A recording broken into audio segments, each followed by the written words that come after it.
কখনোই ভাবিনি তোমাকে নিয়ে কিছু লিখতে হবে। আজ যখন তুমি পেয়েছো চিরন্তন শান্তির ছাড়পত্র, তখন গভীরভাবে শোকাহত হলেও সেই কষ্ট কেন জানি না প্রকাশ করতে পারছি না। আজ তোমাকে ছাড়া শূন্য আমাদের জীবন। অসীমের পাড়ে গিয়ে পুরনো স্মৃতির এক মালা রেখে গেছো, জড়িয়ে আছো ভালোবাসার কথায়, আনন্দের অভিব্যক্তিতে, বেদনার ভরসায়। তোমার মতো এক বিশাল বৃক্ষের ছত্রছায়ায় আমরা অপার শান্তিতে, নির্মল হাস্যে জীবন পথের যাত্রী ছিলাম। কখনো বিষাদ হৃদয়ে তুমি হয়তো মান অভিমানের ভাব দেখিয়েছ, তবে পরক্ষণেই তা অমলিন হয়ে গেছে। ভেদাভেদ ভুলে সকলের জন্য দান করেছ অকাতরে।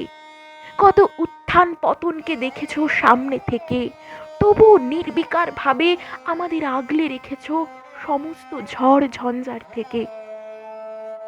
জীবনের যে কটা দিন তুমি আমাদের ছিলে, দেখেছি সকল সম্পর্কের আঙ্গিকে অতি প্রিয় মানুষ।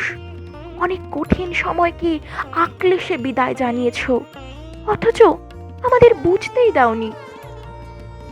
সব নদী যেমন সাগরে গিয়ে মেশে, আজ তুমিও মহাকালের ওপারে জগতের সুখ দুঃখের বাইরে চিরশান্তির দেশে চলে গেছো। তোমার জন্যে কাঁদছে আজ ভালোবাসার চোখগুলি। তোমাকে যদি আবার ফিরে পেতাম, না বোঝা ভুলগুলিকে শুধরে নিতে পারতাম। ঘটনার ইতি হয়, তবে থেকে যায় চিরকালের স্মৃতি। এক ক্লান্ত হৃদয়ের মহাবিশ্রাম নিয়েছ তুমি। জীবনের ভুল ভ্রান্তি সব চুকিয়ে প্রভুর কাছে অনন্ত আরামে শায়িত। প্রার্থনা করি তুমি খুব ভালো থেকো। তবু এই বিরহের দিনগুলি কাটানো খুবই হৃদয় বিদারক। না ফেরার দেশ থেকে আমাদের হৃদয়ের ভালোবাসার প্রণাম গ্রহণ করো। ভরসায় বাঁচব আর আশ্রয় থাকব।